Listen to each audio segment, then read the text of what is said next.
Hey guys, let me show you my latest Bluetooth speaker. I know it doesn't look like one, but that's the entire point of this project. This speaker is more of an experiment. It's an attempt to make a speaker that looks more like a piece of home decor and less like a tech gadget. I think it turned out pretty well. Now let me show you how I made it. It all started with a quick sketch of what I had in mind. 2 flowers against a light background, and the speakers go in the middle of each. I used very small 33mm speaker drivers for this project. The front side is made of 1 cm plywood. I wasn't aiming for any exact dimensions, I just cut a piece that was slightly smaller than a piece of veneer that I wanted to use. I cut 2 flowers out of paper to get a better idea of how the design was going to look in the end. Next, I cut the openings for the speakers. For the job, I bought a special hole saw kit, so cutting the openings was a piece of cake.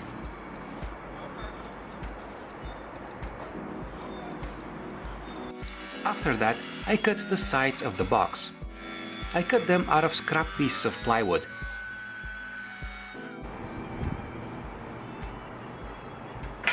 This is how the pieces are going to be glued later.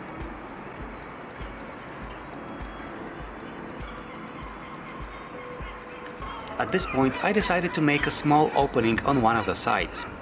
This is where the power switch and the USB port are going to go later. Remember that piece of veneer that I showed you earlier? Here I am gluing it to the front piece with regular wood glue. I clamped it between 2 pieces of MDF to even out the clamping force.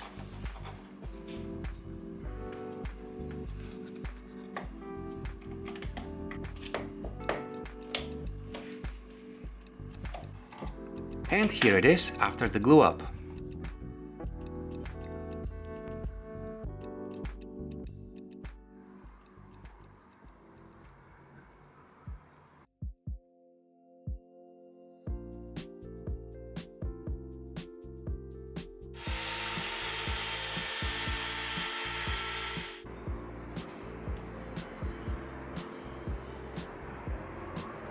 Next, I glued the sides of the speaker. Notice that I put a scrap piece of wood under the clamp. I did this to protect the veneer.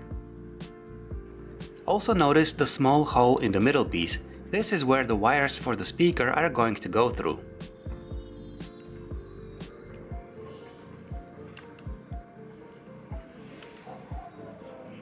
Now I want to point out a mistake that I made.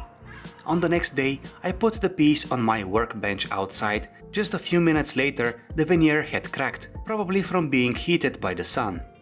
But thankfully, in the end, the cracks weren't too noticeable. I used my router and a flush trim bit to clean the openings for the speakers.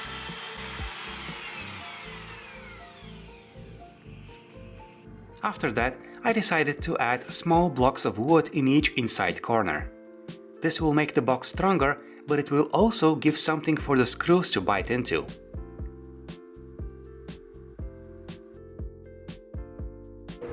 Here's the back cover, and it's already covered with a layer of cheap walnut veneer.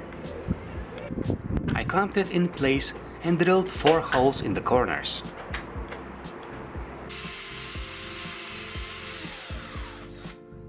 I used a countersink bit for the job so that the screws lay flush with the surface without sticking out.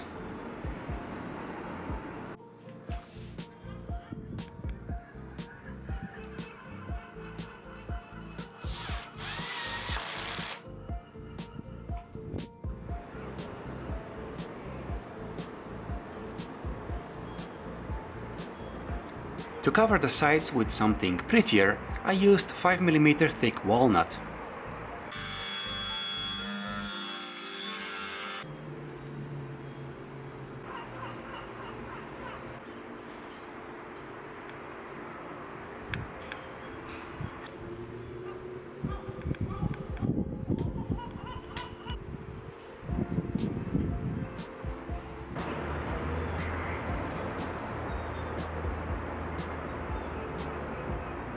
Notice that on the back, the walnut sticks out enough to wrap the back cover as well.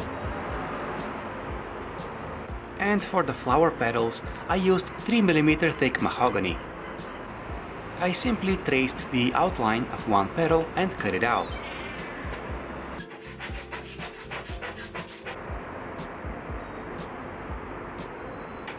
Then I shaped it using my Dremel tool and made 9 more copies of it.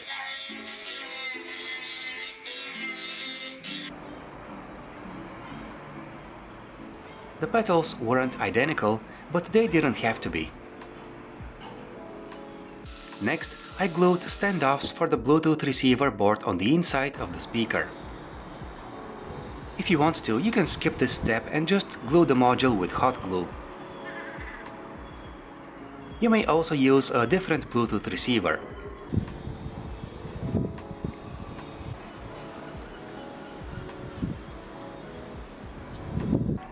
After that, I glued the pedals to the front. I used regular wood glue, but not a whole lot of it, and I didn't spread it all the way to the edges to prevent squeeze out.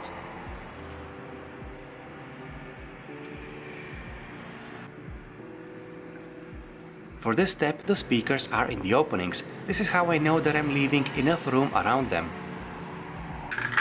On the next day, I sprayed the front, the sides and the back piece with simple spray lacquer. While that was drying, I shaped a small scrap piece of mahogany and made 2 small openings. This is where the USB port and the power switch are going to go.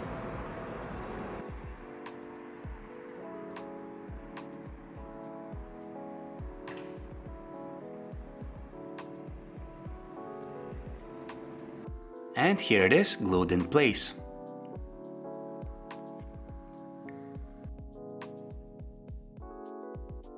I could now glue the speaker drivers inside the openings. I used 2-component adhesive for the job and I spread it with a toothpick.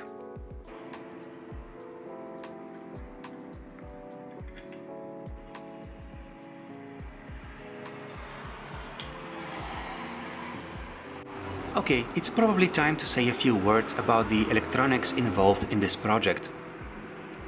I already showed you the speakers. Again, these are just small, simple speakers rated for about 3 watts each. Conveniently, I'm using a cheap 3-watt stereo amplifier. About the Bluetooth receiver, it is simply one that I had laying around. It works very well, but you can use a cheaper alternative. In any case, I'll leave a link in the description. And this very important little gizmo is a 5-volt DC to DC isolated converter. You'll see why it's important in just a second. Here's a drawing showing you how everything is wired up. On the left is the power input, and power can be provided by a simple 5-volt cell phone charger. Power is sent to both the Bluetooth receiver and the audio amplifier. The isolated converter breaks the ground loop that would otherwise form without it. And a ground loop is not something you want because it causes noise.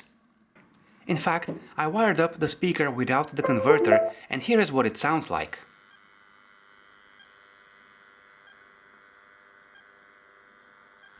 Not great, huh?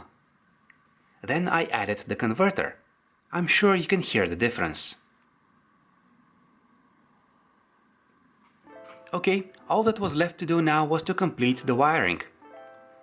I glued the wires to the sides of the speaker so that they don't move around. Finally, I added the back cover and the project was complete. While this is far from a high-fidelity speaker, here's a quick demonstration of what it sounds like.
Alright, thanks for watching and I hope you learned something new today. I think this was a fun project to build and a very unusual one as well. Again, this speaker is more of a concept that I hope might inspire someone to make something similar, or why not even improve on my idea. If you have any questions or comments, as always you can leave them below, and subscribe to my channel to never miss any of my future videos.